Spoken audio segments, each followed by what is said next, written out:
organics report. Now, Tyler Montgomery Soiler had planned to give a presentation on her organics research at this time, and she's not able to be here, but I highly recommend, and I use some of her findings in this presentation, but I highly recommend that you check out her research on organics, regional organics capacity planning if you have the opportunity. I'm having a little bit of trouble here. A bit about Solana Center. We're all about collaboration, bringing together stakeholders to address environmental issues. We've been introducing region-wide webinars for consistent zero waste messaging, offering SB 1383 outreach and consulting to clustered cities, and hosting rain barrel sales events across watersheds and coordinating with multiple water districts. So here is my bold statement. Compost use on all San Diego regional farms will sequester the equivalent of the annual carbon emissions from the entire city of San Diego. And this is where I'm so excited to have followed Michael's presentation, because we're talking very much about the same type of thing. Let me tell you how.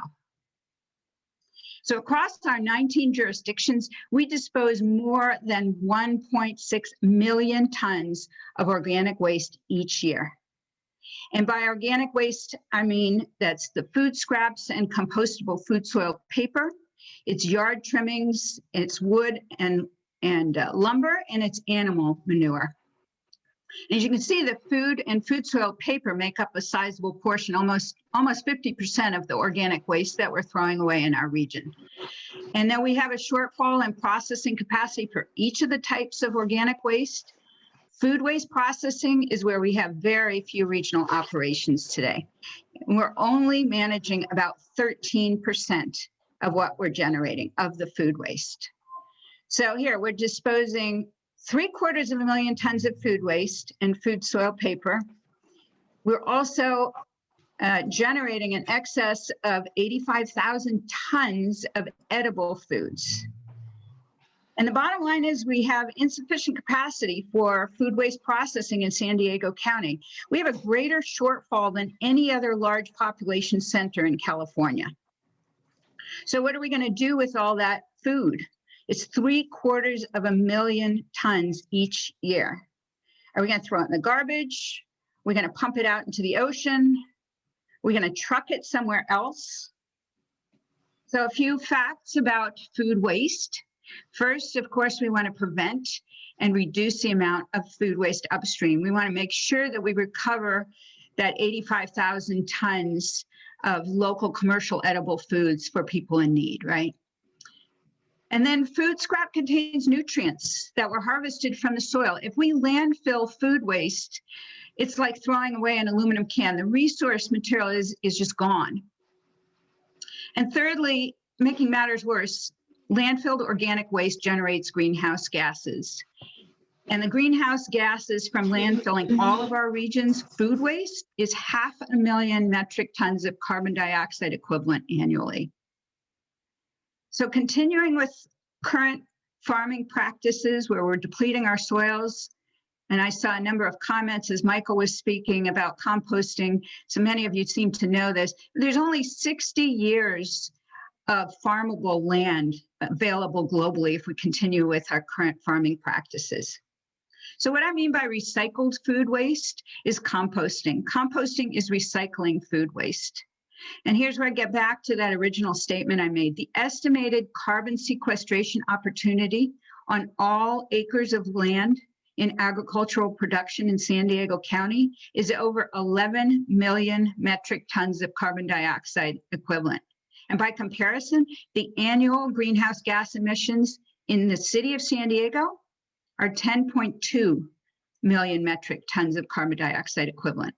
So if we can sequester the carbon on all the agricultural lands and production in San Diego County, that's 11 million metric tons as compared to the greenhouse gas emissions of the city of San Diego, which is our largest population center in the region. Our soils are really hungry for that food waste, and so we have a place to take it. So We have a food waste is a system-wide problem, and we need a system-wide approach to solve it. That's my perspective.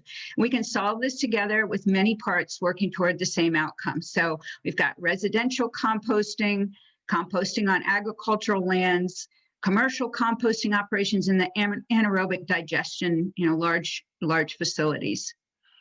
And another important point to make is that San Diego is a really unique region. We have year-round growing seasons, and we have the largest number of organic and small farms of any U.S. county.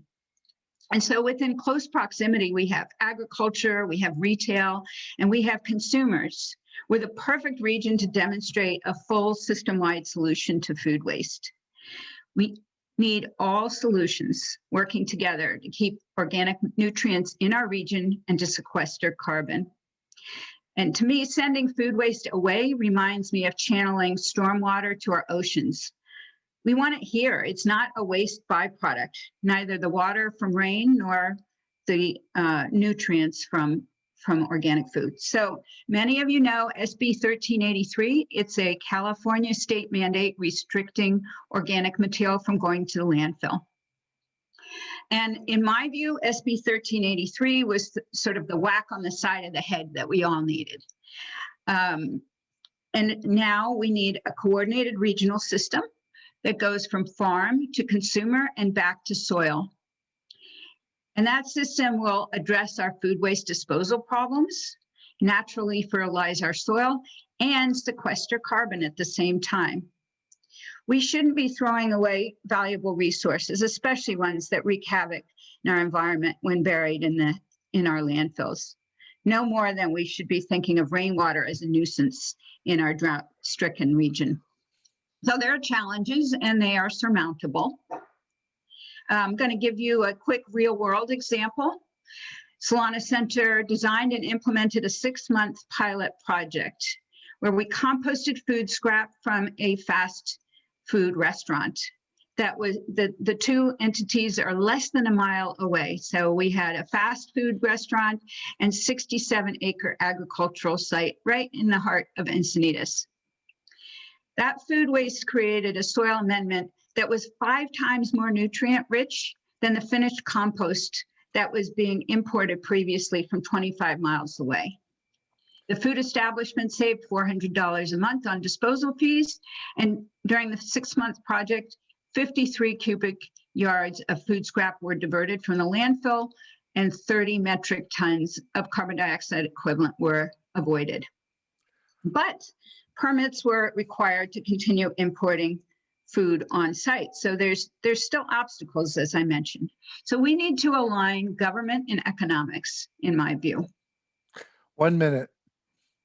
We need to incentivize consumers, businesses, and agriculture to take part in this system-wide approach. So what I mean, just as some examples, where government needs to lead, our tipping fees are $45 per ton in San Diego, while commercial composting costs are about $85 a ton of raw material. Hauling fees need to incentivize diversion, and ordinances are needed to allow composting, for example, in that previous example, the previous pilot project I mentioned. So, big takeaways, please remember this.